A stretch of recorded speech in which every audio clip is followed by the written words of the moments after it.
Hello traders, welcome to new video. എല്ലാവർക്കും അറിയാം, Nifty എന്ന് അത്യാവശ്യം നല്ല രീതിക്ക് ഫോളോ ആയിട്ടുണ്ട്. 300-350 പ്ലസ് പോയിൻറ്റ്സിൻ്റെ ഫോളാണ് നിഫ്റ്റിയിൽ നിന്നുണ്ടായിരുന്നത്. ഇതാണ് നമ്മുടെ നിഫ്റ്റിയിലത്തെ ലെവൽസ്.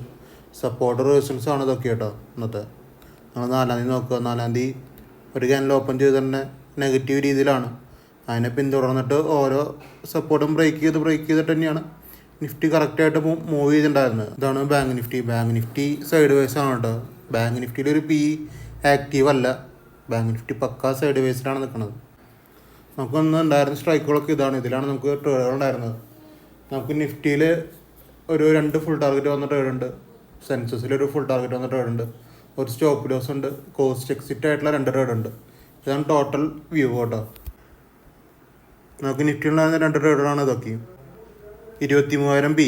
ഇത് 1:5 കിട്ടിയ ട്രേഡാണ്. കറക്റ്റായിട്ട് ബൈയേഴ്സ് ക്ലോസ് ചെയ്ത് സെല്ലേഴ്സ് റിജക്റ്റ് ആക്കി ലിമിറ്റിൽ വന്നു. പിന്നെ ഇത് നേരിട്ടുള്ള 50 പോയിൻറ്റ്സ് ആയിരുന്നു. പിന്നെ നമുക്ക് ട്രേഡ് ഉണ്ടായിരുന്നത് കുറേ നേരം കഴിഞ്ഞിട്ടാണ്, ഒരു ഉച്ച കഴിഞ്ഞിട്ട് ആണ് നമുക്ക് ട്രേഡ് ഉണ്ടായിരുന്നത്. പിന്നെ ഈ ഒരു ട്രേഡ് ഇതേ സ്ട്രൈക്കിൽ നിന്നൊരു ട്രേഡ് ഉണ്ടായിരുന്നു. അതായത് 23,000 പി. 23,000 പിയിൽ തന്നെ നമുക്ക് ഒരു ട്രേഡ് കിട്ടിയിട്ടുണ്ടായിരുന്നു. അത് നമ്മൾ കോസ്റ്റ് എക്സിറ്റ് ആയിരുന്നു. കോസ്റ്റ് എക്സിറ്റിൻ്റെ കാര്യം എന്ന് പറഞ്ഞു കഴിഞ്ഞാൽ നമുക്ക് 10 ക്യാൻഡിഡേറ്റ്സിൽ പ്രോഫിറ്റ് വരണം. ഇവിടെ 10 ക്യാൻഡിഡേറ്റ്സിൽ പ്രോഫിറ്റ് വന്നിട്ടില്ല. അതുകൊണ്ടാണ് കോസ്റ്റിൽ എക്സിറ്റ് ആയത് ഈ ട്രേഡ്. പിന്നെ ഞാൻ പറഞ്ഞത് റീ എൻട്രി ആണ്. അതായത് ഈ ലെവലിൻ്റെ മുകളിൽ തന്നെ ഒരു സെല്ലേഴ്സ് കണ്ട് റീ എൻട്രി ചെയ്യാമെന്നാണ് പറഞ്ഞത്. അവിടെ പിന്നെയും ബയേഴ്സ് ക്ലോസ് ചെയ്ത് സെല്ലേഴ്സ് റിജക്റ്റ് ആക്കി ലിമിറ്റിൽ കിട്ടും. അങ്ങനത്തെ ട്രേഡാണ്. കറക്റ്റ് 10 പോയിൻ്റാണ് കേട്ടോ എസിൽ. അവിടെ 50 പോയിൻ്റ് മൂവ് ചെയ്തിട്ടുണ്ട്. ഒരു 49 പോയിൻ്റ് ഇവിടെ വരെ പോയിട്ടുണ്ട്. ഇതൊരു 49 പോയിൻ്റാണ് കണ്ടിന്യൂസ്ലി. പിന്നെ 50 എത്താൻ വേണ്ടി കുറച്ച് നേരം ഇരുന്നു മാത്രമേ ഉള്ളൂ കേട്ടോ. 50 പോയിൻ്റ് ഈ സൈഡ് കിട്ടിയിട്ടുള്ള സംഭവം തന്നെയാണ് അത്. പിന്നെ നമുക്കുണ്ടായിരുന്ന എക്സെല്ലാണത്. 23,050 സി സൈഡിലേക്ക് എടുക്കുമ്പോൾ എസ് എൽ വരുന്നതിന് ഓൾറെഡി ഗ്രൂപ്പിൽ പറഞ്ഞിട്ടുള്ള സംഭവമാണ്. പി ആണ്, കനത്ത പി തന്നെയാണ് നിഫ്റ്റി കാണിച്ചുകൊണ്ട് കാണുന്നത്. അപ്പോൾ പിയിലേക്ക് എടുക്കുമ്പോൾ സിയിലേക്ക് എടുക്കുമ്പോൾ ഒരു എസ് എല്ലൊക്കെ പ്രതീക്ഷിക്കാം. അങ്ങനത്തെ ഒരു എസ് എല്ലാണത്. പക്ഷേ ഇത് ചിലവർക്ക് ചിലപ്പോൾ എസ് എല്ലായി ഉണ്ടാവില്ല. ഇതൊരു കോസ്റ്റ് ചിലപ്പോൾ എക്സിറ്റ് അടിക്കാൻ സാധ്യതയുണ്ട്. നമുക്ക് ഈ ട്രേഡ് ഉണ്ടാകുമ്പോൾ തന്നെയാണ് സെൻസസിന് ട്രേഡ് കിട്ടിയത്. സെൻസസിന് നമുക്ക് എസ് എൽ വന്നിട്ടില്ല. സെൻസസിന് നമ്മൾ കോസ്റ്റ് എക്സിറ്റ് ആയിരുന്നു. അത് ഞാൻ പോണ വഴിക്ക് കാണിച്ചു തരാം കേട്ടോ. പിന്നെ നമ്മൾ രാവിലെ 9 ഈ ട്രേഡ് 23,250 പി. ഇത് 8:30 പ്ലാൻ ചെയ്ത ട്രേഡാണ്. ഞാൻ കൊടുത്ത ലെവൽ 192.30 ഫസ്റ്റ് മീറ്റിംഗ് എല്ലാം കേട്ടോ. ഇന്നത്തെ ദിവസത്തെ ഫസ്റ്റ് മീറ്റിംഗ് എല്ലാം. ഇവിടെ സെല്ലേഴ്സ് ഒന്ന് അടിയിൽ കിട്ടിയിരുന്നെങ്കിൽ ഇത് ഈസി ടാർഗറ്റാണ്. ഒരു 100 പോയിൻ്റിൻ്റെ മുകളിൽ ഈസി ആയിട്ട് പോയിട്ടുള്ള ട്രേഡാണ് ഇതൊക്കെ. പക്ഷേ അത് ഈസി ടാർഗറ്റായിരുന്നു. ഇത് സെല്ലേഴ്സ് സ്കാനിൽ കാണണമായിരുന്നു. ഇവിടെ ഈ 192.30 ഇവിടെ എവിടെയെങ്കിലൊക്കെ ഒന്ന് സെല്ലേഴ്സ് സ്കാനിൽ കണ്ടെങ്കിൽ ഈസി ആയിട്ടുള്ള ടാർഗറ്റായിരുന്നു. പിന്നെ പോയതിനായിട്ട് പറഞ്ഞിട്ട് കാര്യമില്ല. ചാടി പോണവർക്ക് ഇത് പ്രോഫിറ്റ് ആയിട്ടുണ്ടാവും രാവിലെ തന്നെ. അവർക്ക് ലെവൽസ് അറിയാം. ലെവൽസ് തന്നെ നമ്മൾക്ക് നല്ല പുഷ് വരുന്ന നേരത്തെ ചിലപ്പോൾ ചാടി പോയിട്ട് പ്രോഫിറ്റ് എടുത്തോട്ടുണ്ടാവാം.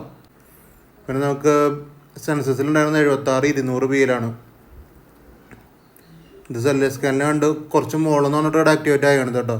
ഒരു 10-12 പോയിൻ്റ് മുകളിൽ നിന്നാണ് ട്രേഡ് ആക്ടിവേറ്റ് ആകുന്നത്. ഇത് കിട്ടിയില്ലെങ്കിൽ കിട്ടിയില്ല എന്നുള്ളൂ. എല്ലാവർക്കും എടുക്കാൻ പറ്റുന്ന ഒരു പൊസിഷനാണ് കേട്ടോ. എല്ലാവർക്കും എടുക്കാൻ പറ്റുന്ന പൊസിഷനാണ്. 200 പോയിൻ്റാണ് എൻ്റെ പ്രോഫിറ്റ് വരുന്നത്.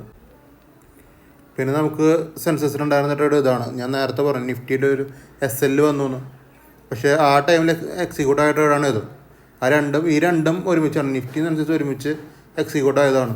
പക്ഷേ ഇത് നമുക്ക് കോസ്റ്റ് എക്സിറ്റ് ആയിരുന്നു വന്നത് കേട്ടോ. ഈയിടെ കോസ്റ്റിൽ എക്സിറ്റ് അടിക്കാനാണ് എല്ലാവരുടെ അടുത്തും പറഞ്ഞത് ഞാൻ. പിന്നെ തിരിച്ച് ഈ ലെവലിൻ്റെ മുകളിലേക്ക് കയറുമ്പോൾ സെല്ലേഴ്സ് കണ്ടു കഴിഞ്ഞാൽ മേടിക്കാനാണ് പറഞ്ഞത്. പിന്നെ അത് സെല്ലേഴ്സ് ഒന്നും വന്നിട്ടില്ലേ.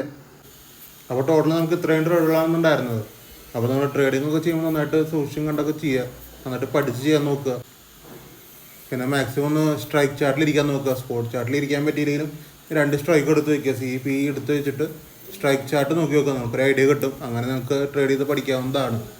ഈസിയാണ് കാര്യങ്ങൾ, കോംപ്ലിക്കേറ്റഡ് ഒന്നല്ല. നിങ്ങൾക്ക് എൻ്റെ ഒപ്പം ട്രേഡ് ചെയ്യാൻ താല്പര്യം ഉണ്ടെങ്കിൽ നിങ്ങൾ ടെലിഗ്രാം ചാനലിൽ ജോയിൻ ആവുക. അത് ഫ്രീ ആണ്, ഫ്രീ ഓഫ് കോസ്റ്റ് ആണ്. അതിൽ ഫ്രീ ആയിട്ടുള്ള കോഴ്സാണ് പ്രൊവൈഡ് ചെയ്യുന്നത്. നമുക്ക് അതിനുള്ള ട്രേഡുകൾ നമുക്ക് എടുക്കാം. പേപ്പർ ട്രേഡ് ചെയ്യാം. നമുക്ക് ജസ്റ്റ് നോക്കാം ടൈലറിൻ്റെ ട്രേഡുകൾ എങ്ങനെയാണ് പെർഫോം ചെയ്യുന്നത് നമുക്ക് നോക്കാം. അതിൽ പേപ്പർ ട്രേഡ് ചെയ്യുക, അല്ലെങ്കിൽ റിയൽ ട്രേഡ് ചെയ്യുക, എന്ത് വേണമെങ്കിലും ചെയ്യുക. അത് ഫ്രീ ഓഫ് കോസ്റ്റിൽ ഫ്രീ ആയിട്ട് റൺ ചെയ്യുന്ന ഒരു ചാനലാണ് എൻ്റെ കേട്ടോ. അപ്പോൾ താല്പര്യമുള്ളവരൊക്കെയും ടെലിഗ്രാം ചാനലിൽ ജോയിൻ ചെയ്യുക. അപ്പോൾ അത്രക്കുള്ള ഇന്നത്തെ വീഡിയോ ഇഷ്ടപ്പെടുക. ഞങ്ങൾ യൂട്യൂബ് ചാനൽ സബ്സ്ക്രൈബ് ചെയ്യുക, ലൈക്ക് ചെയ്യുക, ഷെയർ ചെയ്യുക, ഇൻസ്റ്റാഗ്രാം ഒന്ന് ഫോളോ ചെയ്ത് വെച്ചേക്കുക.